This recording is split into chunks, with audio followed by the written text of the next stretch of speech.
एक idol relationship क्या होना चाहिए किसी फादर और सन के बीच में?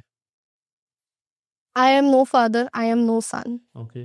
बट आइडल रिलेशनशिप डिपेंड करती है कि उन दोनों को क्या चाहिए. The moment they are happy, the moment they have a strong connection, the moment they have bonding and understanding, वो एक आइडल रिलेशनशिप है. ये है कि जहाँ तक मैं समझती हूँ, sons look up to their father. I think sons look up to their mother. Sons are attached to their mother. Okay. Sons are very attached to their mother, but they look up to their father. वो अपने father को एक idol figure मानते हैं. जिनके father अच्छे होते हैं ना, वो सन्स कहते हैं कि मुझे अपने पापा जैसा हस्बैंड बनना है, मुझे अपने पापा जैसा बिजनेसमैन बनना है, मुझे अपने पापा जैसा पापा बनना है. तो they look up to their father and they are very attached to their mother. The same way daughters look up to their mother.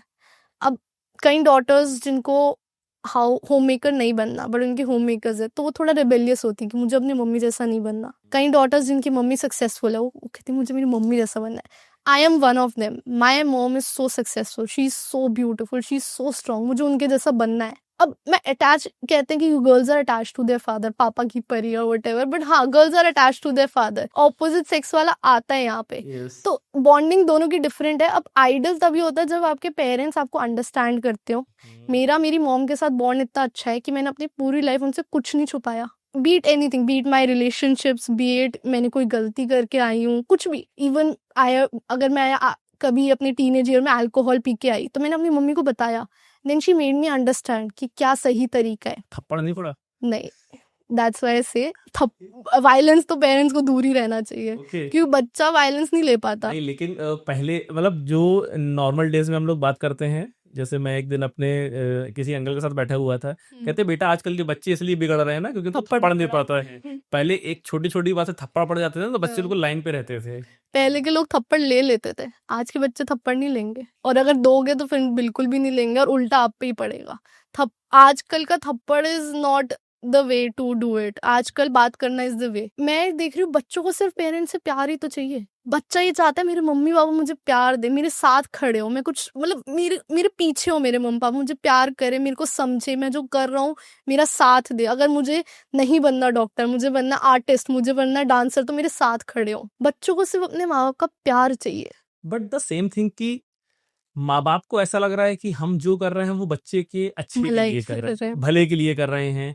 और फिर बच्चे अगर उस चीज के साथ जी नहीं पा रहे हैं तो वहां पे डिफरेंसेस ज्यादा आ जाते हैं. क्योंकि पेरेंट्स से आप बात करोगे, जैसे मोस्टली अगर सपोज करिए किसी पेरेंट्स की अपने बच्चे के साथ नहीं रह रहे हैं, अब पेरेंट्स से अगर आप सेपरेटली बात करोगे तो ही इज लाइक कि हम तो उसका बहुत अच्छा चाहते हैं, कोई माँ बाप अपने बच्चे का बुरा क्यों चाहेगा.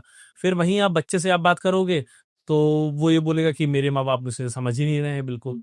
तो वो उस गैप को कैसे फिल किया जाएगा? यहाँ पे मैं एग्जाम्पल लूंगी अपनी ही पेरेंटिंग का. ठीक है. कि मेरी मदर ने मेरे साथ एक ही चीज करी, मेरे को किसी चीज के लिए रोका नहीं, कभी कभी नहीं रोका, अपनी गलतियां करने दी. हम गलतियां तो करेंगे. अब आप जितना रोकोगे गलतियां करने से, अभी नहीं तो बाद में ज्यादा करेंगे, क्योंकि हमने पहले गलतियां नहीं देखी छोटी, तो हमें समझ ही नहीं है कि क्या करना है. इतना आपने हमें प्रोटेक्ट कर लिया. मेरी मदर ने सिर्फ एक चीज मुझे जो समझाई कि किसी को हर्ट नहीं करना, ना किसी सामने वाले को, ना खुद को. The moment you are hurting anybody, you are a wrong kind of human. तो जब उसके अलावा जो करना है कर, उसके अलावा जो करना है कर, गलतियां कर, सीख, कुछ हो जाए मेरे पास आ.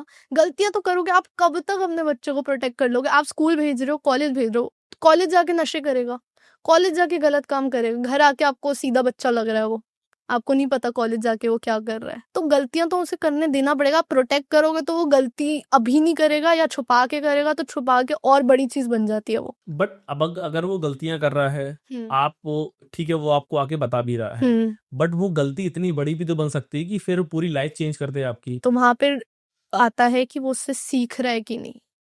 अब छोटी मोटी गलतियों पे ही हम अगर उसे धीरे धीरे समझाना चालू करें कि छोटी गलती क्या है, देख बेटा ये सही है, अब तू बता तुझे क्या लगता है क्या सही है. सपोज कोई गलत चैट पकड़ लिया आपने अपने बच्चे की, ठीक है. अब उस चैट में आपने देखा ये गलत तो था, अब उससे फोन छीन लोगे, आप उसे कहोगे आज के बाद तुझे इंस्टाग्राम नहीं चलाना. Do you think that's the right way? छुप के चलाएगा वो, चलाएगा ही चलाएगा. वो कॉलेज जाके करेगा, स्कूल जाके करेगा, जो करना है. इंस्टेड उससे बोलो क्या ये सही था जो तूने लिखा, क्या ये सही तरीका है? तूने कभी मेरे को या पापा को ये करते हुए देखा है? या फिर डू यू थिंक कि इस तरीके से उससे कैसा फील होगा, कभी सोचा तूने? आप उनको ना उठाओ, उनको एडल्ट फील करना है, बच्चों को फील करना है मैं एडल्ट हूँ, मुझे सब आता है, उनको एडल्ट फील करा दो। अब एडल्ट जब वो फील कर रहे हैं तो उन्हें एडल्ट की तरह ट्रीट करो। बता ये सही था, क्या कर सकता था तू इस जगह, क्या सही तरीका है, मैं शायद ये करती, ये भी बता दो। Talk to them. I think talking is the best medicine to everything in this world. हम बात करना चालू करें ना, आधी प्रॉब्लम्स ठीक हो जाए, बट हम बात नहीं करते। तो ये ज्यादा गलत पेरेंट्स की तरफ से हो रहा है या बच्चों की तरफ से हो रहा है? दोनों ही तरफ से है। मुझे ऐसा लगता है कि पेरेंट्स की तरफ से ज्यादा हो रहा है, क्योंकि अगर आप बात करना चाहो, जैसे भी आपने बताया कि आप अपनी मदर को हर चीज बताते हो, आपने जब उनको पहली बार बताया हो कि मैं अल्कोहल पी के आई हूँ, थप्पड़ पड़ जाता, तो ऐसा तो नहीं कि आप अल्कोहल पीना बंद कर देते, फिर भी पीती आप लेकिन बताना बंद कर देते, तो आपकी मदर को लगता कि मेरे बच्चे ने सुधर गया। तो ये इश्यूज आ रहे हैं। अगर बच्चे बताना भी चाह रहे हैं तो पेरेंट्स को भी तो इतना अंडरस्टैंडिंग होना पड़ेगा ना। करेक्ट, आप समझ गए। तो पेरेंट्स को कौन समझाएगा? पेरेंट्स को ये पॉडकास्ट देखना पड़ेगा समझने के लिए, और जो मैं बोल रही हूँ उस चीज को सीखना पड़ेगा, लाइफ में इम्प्लीमेंट करना पड़ेगा। सुन के सिर्फ अगला चैनल नहीं लगाना। अब सुना है तो आज जाके बात करो बच्चों से, अभी जाओ अपने बच्चों के पास, बात करो। कुछ पता है उसके बारे में कि वो छुप छुप के, आजकल तो ये वेप का बड़ा ट्रेंड चल रहा है। वेप, तो क्योंकि उसमें स्मेल नहीं आती। मैंने इस पे खुद रील्स भी बनाई है कि मेरा आर्टिकल भी पब्लिश हुआ है इस पे। तो वेप एक बहुत मेजर इशू है हमारे देश में। मैं कहूँगी इट्स एन एपिडेमिक जिसको हमें समझना पड़ेगा और सही तरीके से टैकल करना पड़ेगा, क्योंकि वेप एक ऐसा डिवाइस है जिसमें से स्मेल नहीं आती। It's very easily accessible, it's very cool. मतलब आप पार्टी में वेप कर रहे हो तो लगता है बहुत कूल है। अब उसके फ्लेवर्स देखे आपने? स्ट्रॉबेरी, कीवी, वाटरमेलन, आइस, एक से एक फ्लेवर्स हैं। क्या फ्लेवर है, हंड्रेड्स ऑफ फ्लेवर्स। सुन के मजा आ जाए कि और कितना न्यूट्रिशन लग रहा है। स्ट्रॉबेरी भी है, कीवी भी है, वाटरमेलन भी, बताओ, फ्रूट्स मिल रहे हैं। बट उस एरोसोल्स के अंदर जो केमिकल्स है ना, वो आपके लंग्स को ऐसा डैमेज कर रहे हैं जो आप सोच भी नहीं सकते। वेप पे इतनी रिसर्च ही नहीं हुई है कि हम समझ सके कि उस पर क्या डैमेज हो रहा है। सिगरेट्स पे फिर भी रिसर्च हुई, हमें पता है सिगरेट्स खराब है, सिगरेट तो करना ही नहीं चाहिए, मैं नहीं कह रही सिगरेट करो, बट वेप भी इक्वली डेंजरस है। अब बच्चों के लिए इतना इजी हो गया वेप करना। आधे तो पेरेंट्स को वेप पकड़ते हैं तो इन्हें पता ही नहीं होता ये वेप है। हाँ, वो सामने देख भी लेंगे तो उनको नहीं पता चलेगा वो वेप है। और यही चीज है कि वेप इतना कूल बना दिया गया कि जो लोग स्मोक नहीं भी करते थे ना, वो करने लग गए हैं। और वेप वाली चीज से डील करना बहुत जरूरी है, स्कूल लेवल पे भी, घर पे भी, सोसाइटी में भी, हर वे में डील करना बहुत ज़रूरी है। And vape is an addiction. मैंने इस पे रील भी बनाई थी कि कैसे इस एडिक्शन से काउंटर करें, तो वो चीज़ें बहुत ज़रूरी है समझना।